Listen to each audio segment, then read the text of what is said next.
ব্রাহ্মণবাড়িয়ার বিজয়নগরে কৃষকের উপর গভীর রাতে হামলার অভিযোগ। নিজস্ব প্রতিবেদক, ব্রাহ্মণবাড়িয়া পোস্ট। বিজয়নগর উপজেলা এলাকায় এক কৃষকের উপর গভীর রাতে অতর্কিত হামলার অভিযোগ উঠেছে। এ ঘটনায় এলাকায় চাঞ্চল্যের সৃষ্টি হয়েছে এবং স্থানীয়দের মধ্যে আতঙ্ক বিরাজ করছে। জানা গেছে, উপজেলায় ইছাপুর ইউনিয়নের ফুলবাড়িয়া গ্রামের বাসিন্দা ইউনুস মিয়ার ছেলে লোকমান মিয়া নিজের ফসলি জমি পাহারা দিতে রাতে উড়াঘরে অবস্থান করছিলেন।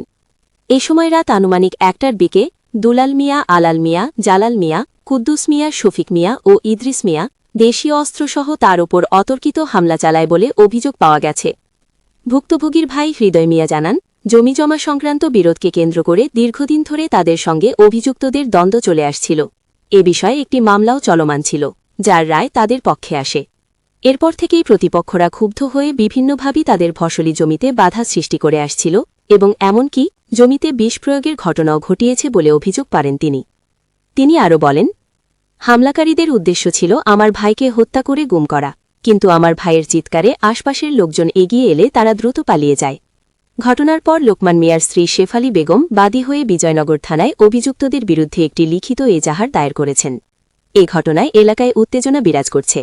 স্থানীয়রা দ্রুত তদন্ত করে দোষীদের আইনের আওতায় আনার দাবি জানিয়েছেন। পরে আপনার অনেক সরঞ্জাম নিছে, তারা চাইছিল বাইরে গুম করে ফেলাই দিব, তারা বস্তাও নিছে।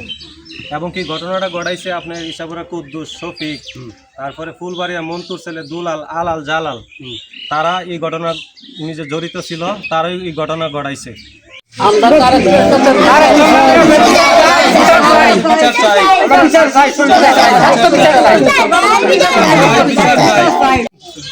আমি মাননীয় প্রধানমন্ত্রী তারেক রহমানের কাছে একটি দাবি, যাতে আমরা সুষ্ঠু বিচার পাই। আপনারা সবাই কিষান কার কাছে বিচার চান?